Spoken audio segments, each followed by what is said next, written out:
Hey guys, welcome back. Today I'm going to be covering some buyouts and how they affect suggestions. If you've ever traded in Team Fortress 2, if you're watching this, and you probably have, then you're probably aware of trades for item overpay.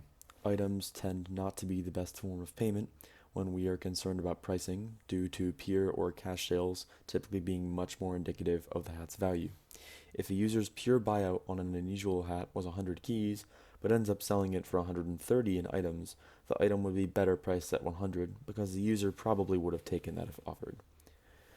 Doing this in a price suggestion is referred to as a buyout cap, or BO cap for short. Caps are generally used for item sales, but can be very rarely used for cash sales. To suggest using buyout caps, keep a few things in mind, mainly that you need full proof of the seller's buyout. There are three main ways of finding these, and I'll get to all of them. The first and easiest way to find a past buyout is through bot.tf. I'll likely be going over the whole site in a separate video, but for now this will suffice. After donating one key to the site, as seen here, you can use this link to see all available listings for a specified item accompanied with timestamps. For example, on the suggestion for the Chiroptera Anger, a user bought the hat for a Burning Masters yellow belt worth 220 and 50 keys, totaling 270. Going onto bot.tf and finding a listing screenshot from before the user sold it, I was able to find that the buyout was 250, so I made a comment and the hat was correctly priced. The second way is using caches provided by Google, although these aren't really as helpful as bot.tf tends to be, because if they only show the past few days, they can still assist when bot.tf does not have data for the hat. A good example of the cache functioning is in a suggestion for the Arcana counterfeit Billycock, as seen here, where users were attempting to find a buyout for a 117 key item sale.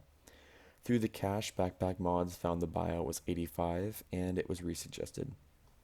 To recreate this, Google search for the hat and effect, find the stats page, and click the small arrow that appears next to the link.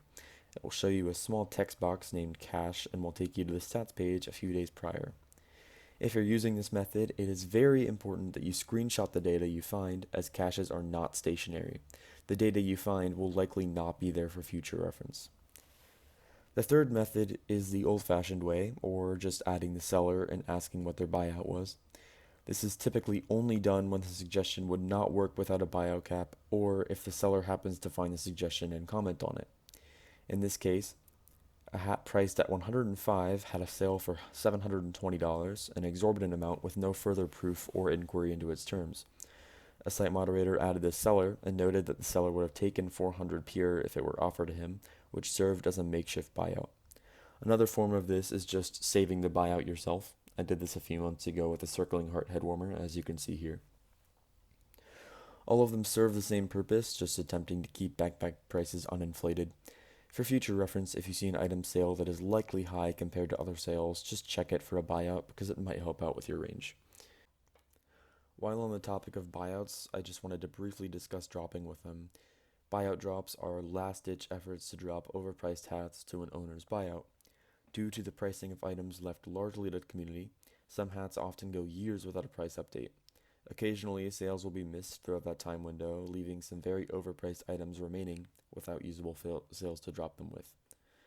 Some stipulations are necessary before dropping a hat based on a buyout, namely, the buyout in question must be 15% more off the current price. This is set in place to prevent unnecessary drops of a few keys.